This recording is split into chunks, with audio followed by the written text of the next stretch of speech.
మధుసూదన్ కుటుంబానికి కేంద్ర, రాష్ట్ర ప్రభుత్వాలు అండగా ఉంటాయన్నారు కేంద్ర సహాయ మంత్రి భూపతిరాజు శ్రీనివాస్ వర్మ.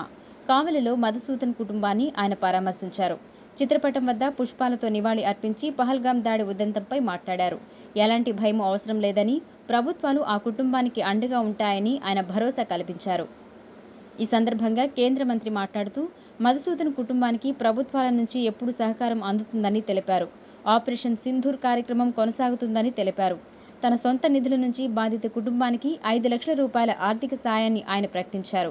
మధుసూదన్ భార్యకు బెంగళూరులోని ఉద్యోగం కల్పించే బాధ్యతను బీజేపీ తీసుకుంటుందని తెలిపారు.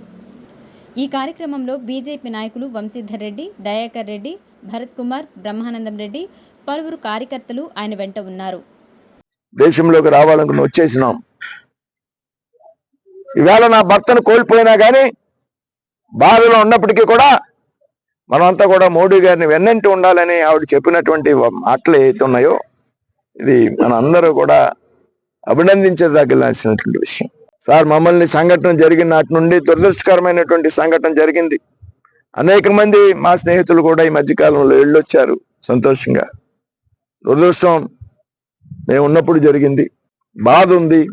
కానీ మమ్మల్ని ఆనాటి నుండి ఈనాటి వరకు కూడా ప్రభుత్వం ప్రతి ఒక్క నిమిషం కూడా మమ్మల్ని ఫాలో అప్ చేస్తుంది అనేటువంటి విషయాన్ని ఆవిడ చెప్తూ, ఏ విధంగా ఉగ్రవాద దాడులు చేసేటువంటి వారిని ఎవరిని కూడా క్షమించడానికి వీల్లేదు, ఇది కేవలం నరేంద్ర మోడీ గారికి మాత్రమే సాధ్యమవుతుందని ఆవిడ చెప్పినటువంటి విషయం మా అందరినీ కూడా హృదయం దవించేగా ఉంది. ఆవిడ నేను అక్కడ ఉద్యోగం చేస్తాను, పిల్లల్ని నేను వదిలి ఉండలేను, బెంగళూరులోనే కావాలి ఏర్పాటు అని ఆవిడ అడగడం జరిగింది.